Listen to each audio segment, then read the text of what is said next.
گمراہ کے 11ویں ایپیسوڈ میں بائبل لرننگ چینل دیکھنے سننے والوں کو خدا کے خادم یسوع مسیح میں آپ سب کے خادم پاسٹر مبارک متی کی طرف سے خوش آمدید۔ تو میرے عزیزو، گمراہ کے 11ویں ایپیسوڈ میں آج جس آیت کا ہم نے انتخاب کیا ہے کلام خدا میں سے ہم دیکھتے ہیں حزقیل اس کا 28واں باب اور اس کی 14ویں آیت سے جب ہم پڑھتے ہیں تو کلام خدا میں یوں ملتا ہے، تو ممسو کروبی تھا جو سائے افغن تھا، اور میں نے تجھے خدا کے کوہ مقدس پر قائم کیا، تو وہاں آجی پتھروں کے درمیان رہتا چلتا پھرتا تھا، تو اپنی پیدائش ہی کے روز سے اپنی راہ و رسم میں کامل تھا، جب تک کہ تجھ میں ناراستی نہ پائی گئی۔ تو میرے عزیزو، آج مضمون گمراہ کے 11ویں ایپیسوڈ میں جو ہم سیکھنے والے ہیں وہ یہ ہے کہ سب سے جو پہلا گمراہ تھا وہ کون تھا، اور کلام خدا کی اس آیت کو سمجھنے اور جاننے سیکھنے کے لیے آئیے ہم دعا کریں۔ قدوس قدوس رب الفاضل کے رب، زمین آسمان کے خدا یہوہ پاک خدا مسیح سے مرد آسمانی بات تیرا شکر کرتے ہیں کہ تو نے فضل دیا کہ تیرے کلام کی منادی کر سکیں۔ اے خدا تعالیٰ کی اکلوتے بیٹے ہمارے منجی نجات دہندے یسوع ناصری تیرا شکر کرتے ہیں کہ تو نے ہمیں فضل بخشا کہ اے خدا تیرے کلام کو بیان کر پائیں۔ خدا پاک روح ہماری مدد کیجیے، ہماری رہنمائی کیجیے، اور خدا یسوع ناصری منت کرتے ہیں ہمارے ذہنوں دلوں خیال و سوچوں کو کھولیے، اور جتنے کلام خدا کے مضمون کو سنیں سمجھیں وہ سیکھ سکیں، ان کے ذہنوں دلوں خیال و سوچوں کو کھول دیجیے تاکہ وہ کلام کو اچھے طریقے سے سمجھ سکیں، کتاب مقدس کو سمجھ سکیں۔ اور میرے خدا منت کرتے ہیں خدا اپنے سب ان بیٹوں بیٹیوں کو جو خدا تجھ سے دل لگائیں برکت عطا کر، تاکہ وہ اپنے لیے، اپنے گھرانے کے لیے، اپنے ملک و قوم کے لیے برکت کا سبب بنے۔ باپ سب کچھ تیری اکلوتے بیٹے اپنے منجی نجات دہندے کے قدوس یسوع مسیح ناصری نام سے مانگتے تو بخش دے، آمین۔ تو میرے عزیزوں، گمراہ کے 11ویں ایپیسوڈ میں ہم سیکھ رہے ہیں کہ سب سے پہلا جو گمراہ تھا وہ کون تھا، اور یہ کوئی انسان نہیں بلکہ یہ ایک کروبی ہے، یہ ایک فرشتہ ہے۔ آیت نمبر 14 کو دوبارہ پڑھتے ہیں، اس کی 28ویں باب کی 14ویں آیت، تو ممسو کروبی تھا جو سائے افغن تھا، اور میں نے تجھے خدا کے کوہ مقدس پر قائم کیا، تو وہاں آجی پتھروں کے درمیان چلتا پھرتا تھا، تو اپنی پیدائش ہی کے روز سے اپنی راہ و رسم میں کامل تھا، جب تک کہ تجھ میں ناراستی نہ پائی گئی۔ تو میرے عزیزو، یہ سایہ افغن، یہ ممسو کروبی، یہ ایک فرشتہ اور خاص فرشتہ تھا، اور کلام خدا میں لکھا ہے جب تک تجھ میں ناراستی نہ پائی گئی، یعنی اس کے اندر راست یعنی سچائی کی بجائے اس کے اندر جھوٹ پیدا ہوا، اور اس نے مکاری اور چلاکی سے کام لینا شروع کیا۔ اور جب ہم اس کی آیت نمبر 16 کو پڑھتے ہیں تو لکھا ہے، تیری سوداگری کی پروانی کے سبب سے انہوں نے تجھ میں ظلم بھی بھر دیا، اور تو نے گناہ کیا، اس لیے میں نے تجھ کو خدا کے پہاڑ پر سے گندگی کی طرح پھینک دیا، اور تجھ سائے افغن کروبی کو آجی پتھروں کے درمیان سے فنا کر دیا۔ تیرا دل تیرے حسن پر گھمنڈ کرتا تھا، تو نے اپنے جمال کے سبب سے اپنی حکمت کھو دی، میں نے تجھے زمین پر پٹک دیا اور بادشاہوں کے سامنے رکھ دیا تاکہ وہ تجھے دیکھ لیں۔ تو میرے عزیزو، یہ گمراہی کی وجوہات جو پچھلے ایپیسوڈ کے اندر میں بتا چکا ہوں، سب سے پہلے یہ ساری وجوہات اس کروبی، اس ممسو کروبی، اس فرشتے کے اندر آئی جو ابلیس اور شیطان کہلاتا ہے، جو پرانا اژدہا کہلاتا ہے۔ یہ وہی کروبی ہے جس کے اندر گھمنڈ سمایا، اس نے اپنے حسن پہ گھمنڈ کیا اور اس کے اندر ناراستی پیدا ہوئی اور اس نے گناہ کیا، اور وہ گناہ جو اس نے کیا وہ یہ تھا کہ یہ خود ہی خدا کے خلاف ہو گیا اور خدا سے بڑا بننا چاہتا تھا۔ نہ فقط یہ اکیلا ہی گمراہ ہوا بلکہ اس نے ایک لشکر اپنے ساتھ فرشتوں کا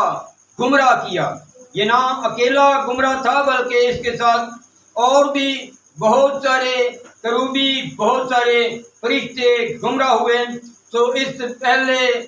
گمراہ ہونے والے کروبی نے، فرشتے نے بہت سارے فرشتوں کو گمراہ کیا۔ تو میرے عزیزو، کلام خدا میں سے ہم آگے دیکھتے ہیں کہ کون کون اور کس طرح یہ کب سے گناہ کر رہا ہے۔ ہم کلام خدا میں سے دیکھتے ہیں، پہلا یوحنا رسول کی معرفت، یوحنا کا خط، اس کا 3 باب، اس کی 8ویں آیت۔ پہلا یوحنا کا خط اس کے 3 باب کی 8ویں آیت سے جب ہم پڑھتے ہیں تو کلام خدا میں ہمیں یوں ملتا ہے، جو شخص گناہ کرتا ہے وہ ابلیس سے ہے، کیونکہ ابلیس شروع ہی سے گناہ کرتا رہا ہے۔ یہ کب سے گناہ کر رہا تھا؟ شروع ہی سے۔ یہ جتنا عرصہ قائم رہا، جہاں خدا نے اس کو قائم کیا تھا وہاں قائم رہا، اور اس کے بعد جب اس کے اندر گھمنڈ سمایا اور اس کے اندر اپنے حسن پہ گھمنڈ اس نے کیا اور اس کے اندر ناراستی پیدا ہوئی، اور پھر سے اس نے گناہ شروع کیا، یعنی سب سے پہلا اور شروع گناہ کو کرنے والا یہ ابلیس اور ممسو کروبی ہے، جو خدا کے کلام سے بہت خوبی واقف ہے، کلام کو بہت زیادہ جانتا ہے، اور خدا کی اسے قربت حاصل تھی، خدا کی نزدیکی سے حاصل تھی، اور اس سے زیادہ کوئی کلام نہیں جان سکتا، کیونکہ یہ ایک فرشتہ ہے، یہ انسان نہیں، اور فرشتوں سے زیادہ کون کلام کو جانے، اور پھر اس کے علاوہ یہ کہ ممسو کروبی تھا اور خدا کی قربت میں تھا، اور اس نے گناہ کو شروع کیا، اور اس نے ایسا گناہ شروع کیا کہ اس کے بعد یہ گناہ صرف اس نے اپنی حد تک نہیں رکھا، بلکہ اس نے اس گناہ کو اس طرح سے پھیلایا، اس نے اپنے ساتھ اور بھی بہت سارے فرشتوں کو اپنے ساتھ ملایا، اور ایک پورا اس نے لشکر گمراہ کر لیا۔ کلام خدا میں سے دیکھیں، یہودا کا خط، اس کا پہلا باب، اس کا ایک ہی باب ہے، اور اس کے پہلے باب کی 6 آیت کو جب ہم پڑھتے ہیں، کلام خدا میں ہمیں یوں ملتا ہے، اور جن فرشتوں نے اپنی حکومت کو قائم نہ رکھا بلکہ اپنے خاص مقام کو چھوڑ دیا، ان کو اس نے دائمی قید میں تاریکی کے اندر روز عظیم کی عدالت تک رکھا ہے۔ تو میرے عزیزو، جیسے میں بتا رہا تھا کہ یہ ممسو کروبی، یہ فرشتہ اکیلا ہی گناہ گار نہ رہا، یہ اکیلا ہی گمراہ نہ رہا، بلکہ اس نے اپنے ساتھ بہت سارے فرشتوں کو گمراہ کیا اور اپنے ساتھ ایک لشکر تیار کیا، اور اس کے اندر یہاں تک گھمنڈ سمایا کہ اس نے باقاعدہ خدا کے فرشتوں کے ساتھ مقابلہ کیا اور اس نے لڑائی کی، اور اس جنگ ہی میں جو ہم نے پہلے پڑھا کہ خدا کے فرشتوں نے اسے گندگی کی طرح زمین پہ پٹک دیا، اور یہ پہلی جنگ آسمان پہ ہوئی، اور یہ اکیلا نہیں بلکہ اس نے تو فرشتوں کو گمراہ کر لیا، جس نے فرشتوں تک کو گمراہ کر لیا، اب اس کو ہمیں گمراہ کر رہا ہے، تو انسان اس سے کیسے بچ سکتا ہے؟ پچھلے ایپیسوڈ میں بتا چکا ہوں کہ ہمارے بچنے کا ایک ہی صرف طریقہ ہے کہ ہم خدا کی قربت میں رہیں۔ آگے مزید دیکھیے کہ کلام خدا میں کیسے لڑائی ہوئی اور کس طرح سے خدا کے فرشتے اور کس مقرر فرشتہ کی سواری کے اندر اس کے ساتھ جنگ کی اور کس طرح سے اسے زمین پہ پٹکا گیا، پھینکا گیا۔ میرے ساتھ دیکھیے مکاشفہ اس کا 12ویں باب کی 7ویں آیت سے پڑھتا ہوں، 7ویں سے 9ویں آیت تک۔ پھر آسمان پر لڑائی ہوئی، میکائیل اور اس کے فرشتے اژدہا سے لڑنے کو نکلے اور اژدہا اور اس کے فرشتے ان سے لڑے، لیکن غالب نہ آئے، اور اس کے بعد آسمان پر ان کے لیے جگہ نہ رہی، اور وہ بڑا اژدہا یعنی وہی پرانا سانپ جو ابلیس اور شیطان کہلاتا ہے اور سارے جہان کو گمراہ کر دیتا ہے، زمین پر گرا دیا گیا۔ اس کے فرشتے بھی اس کے ساتھ گرا دیے گئے۔ تو میرے عزیزو، یہ ایک بڑا لشکر اور یہ خدا کے مقرب فرشتہ اور میکائیل خدا کے فرشتوں کے ساتھ اس ابلیس کے لشکروں کے ساتھ لڑا، اور ایک طرف میکائیل ان کا سالار تھا اور ایک طرف یہ اژدہا، یہ پرانا سانپ، یہ ابلیس جو شیطان کہلاتا ہے، یہ ان فرشتوں کا سالار تھا جو گمراہ ہو چکے تھے، اور باقاعدہ انہوں نے لڑائی کی اور آسمان پہ ایک لڑائی ہوئی، اور یہ پہلی لڑائی غرور گھمنڈ کے سبب سے اور ناراستی کے سبب سے، گناہ کے سبب سے اور اقتدار کے لیے ہوئی، اور خدا کے فرشتے میکائیل اور اس کا سارا لشکر، ابلیس کے سارے لشکر، شیطان کے سارے لشکر پر غالب آیا، اور اس جنگ میں انہیں فتح ملی۔ اور پھر لکھا ہے کہ وہی ابلیس اور پرانا شیطان جو شیطان کہلاتا ہے سارے جہان کو گمراہ کر دیتا ہے۔ اس سے ثابت ہوتا ہے کہ یہ باقاعدہ لگا ہوا ہے اس کام میں کہ پورے جہان کو گمراہ کرے، اور اس کی کوشش ہے کہ کوئی بھی بچ نہ پائے۔ اور یہ تاریکی میں جہاں پہ یہ قید ہیں، اس تاریکی کا کیا مطلب ہے؟ یہ تاریکی کا بھی ایک مضمون، لمبا مضمون ہے، اس پہ پھر کبھی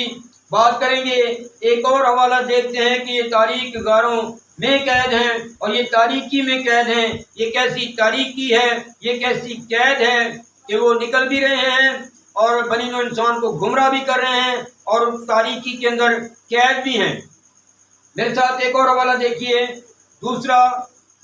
کلام خدا میں سے دوسرا پطرس اور اس کے دوسرے باب کی 4 آیت سے جب ہم پڑھتے ہیں، کلام خدا میں لکھا ہے، کیونکہ جب خدا نے گناہ کرنے والے فرشتوں کو نہ چھوڑا بلکہ جہنم میں بھیج کر تاریک غاروں میں ڈال دیا تاکہ عدالت کے دن تک حراست میں رہیں۔ اب یہ کون سا جہنم ہے؟ یہ کون سی تاریکی ہے؟ یہ کون سی غاریں ہیں جہاں پہ یہ حراست میں ہیں؟ حراست میں اس کا مطلب یہ قید میں ہے۔ یہ کیسی قید ہے؟ یہ پھر بھی سارے جہان کو گمراہ کرنے کے لیے نکل بھی آتے ہیں، اور یہ تاریک غاروں کے اندر قید بھی ہیں، تاریکی کے اندر قید بھی ہیں، جہنم میں قید ہیں، لیکن ابھی عدالت کا ہونا باقی ہے، اور عدالت کے دن تک حراست میں رہیں۔ یہ حراست میں ہیں، کیا جہنم کی آگ میں مبتلا ہو چکے؟ نہیں، بلکہ جہنم کی آگ میں انہیں مبتلا کرنے کا ایک خاص وقت ہے، خاص ٹائم ہے، جب انہیں ان گمراہ کرنے والے سب فرشتوں، سب لوگوں اور تمام طرح کے لوگوں، جھوٹے نبی کو اور ان سب کو اس آگ کی جھیل کے اندر جو جہنم ہے، جو آگ کی بڑی جھیل ہے، اس کے اندر ڈالا جائے گا۔ اس کا ذکر یسوع مسیح نے مقدس متی رسول کی معرفت لکھی گئی انجیل مقدس میں سے جب ہم پڑھتے ہیں، اس کے 25ویں باب کی 41ویں آیت جب ہم پڑھتے ہیں تو کلام خدا میں ہمیں اس طرح سے ملتا ہے کہ خداوند یسوع مسیح نے اس بات کا ذکر کیسے کیا۔ کلام خدا میں سے ہم دیکھیں، پھر وہ بائیں طرف والوں سے کہے گا، اے ملعونو، میرے سامنے سے اس ہمیشہ کی آگ میں چلے جاؤ جو ابلیس اور اس کے فرشتوں کے لیے تیار کی گئی ہے۔ ابلیس اور اس کے فرشتوں کے لیے تیار کی گئی ہے۔ اس کا مطلب وہ سب فرشتے، ان کا ایک خاص ٹائم اور ایک خاص وقت ہے جب یہ سب جہنم کی اس آگ میں ڈالے جائیں گے، اس بڑی آگ کی جھیل میں ڈالے جائیں گے۔ اور اس کے ساتھ سب وہ لوگ جو آج گمراہ ہو رہے ہیں اور کلام خدا کی پرواہ نہیں کرتے اور خدا کے کلام سے محبت نہیں کرتے، اس سے بچنے کا ایک ہی بار بار کہہ رہا ہوں، ایک ہی طریقہ ہے کہ ہم پورے دل سے خدا کے طالب بھی ہوں اور ہر روز، ایک دن نہیں، ہفتے میں ایک دن نہیں، بلکہ ہر روز ممسوں کی طرح، خدا کے خادموں کی طرح، خدا کے نبیوں اور رسولوں کی طرح اپنے اندر ایک دستور پیدا کریں، کیونکہ لکھا ہے کہ دانیال اپنے دستور کے مطابق دن میں 3 مرتبہ دعا کیا کرتا تھا اور گھٹنے ٹیک کر دعا کیا کرتا تھا۔ اسی طرح ہم عزیزو اپنے اندر ایک دستور بنائیں کہ ہم گھر کے اندر کسی جگہ کو مخصوص کریں اور دن میں جتنی دفعہ ہم سے ہو سکے دعا کریں، کم سے کم کسی نہ کسی ممسو، کسی نہ کسی نبی، کسی نہ کسی رسول کے نقشے قدم کے مطابق ہم دعا کریں۔ ابتدائی نقشہ جو ہے وہ یہ ملتا ہے کہ وہ ہر روز ہیکل میں جمع ہوتے اور دعا کرتے تھے۔ آج جو بن چکا ہے وہ یہ ہے، سب سے زیادہ تر چرچز کے اندر یہی ہو رہا ہے کہ ہفتے میں ایک دن یعنی اتوار کے دن دعا ہو رہی ہے، کسی چرچ کے اندر ہفتے کو دعا ہو رہی ہے، کسی چرچ کے اندر اتوار کو دعا ہو رہی ہے، لیکن باقی سارا ٹائم کلیسیا کو دعا کے لیے نہیں مدعو کیا جاتا، بلایا جاتا۔ تو میرے عزیزوں، ابتدائی رسولی کلیسیا کا جو نقشہ ہے، جو ابتدائی نقشہ ہمیں رسولوں کا، یسوع مسیح کے رسولوں کا ملتا ہے، وہ تو یہی ملتا ہے کہ وہ ہر روز ہیکل میں اکٹھے ہوتے اور یک دل ہو کر دعا کیا کرتے تھے۔ تو میرے عزیزوں، آج جو ہم نے سیکھا، جو جانا، وہ یہ ہے کہ سب سے جو پہلا گمراہ ہونے والا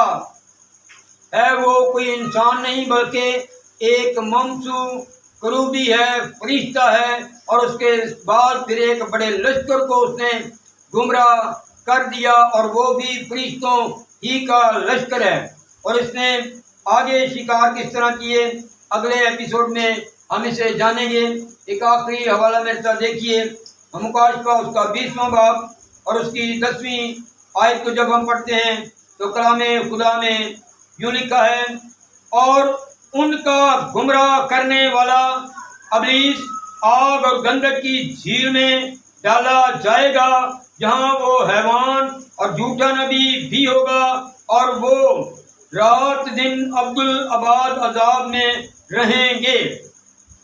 اس تاریکی کی غاروں سے تو یہ نکل کر گمراہ کر رہے ہیں، لیکن جب اس آگ کی جھیل میں ڈالے جائیں گے پھر وہاں سے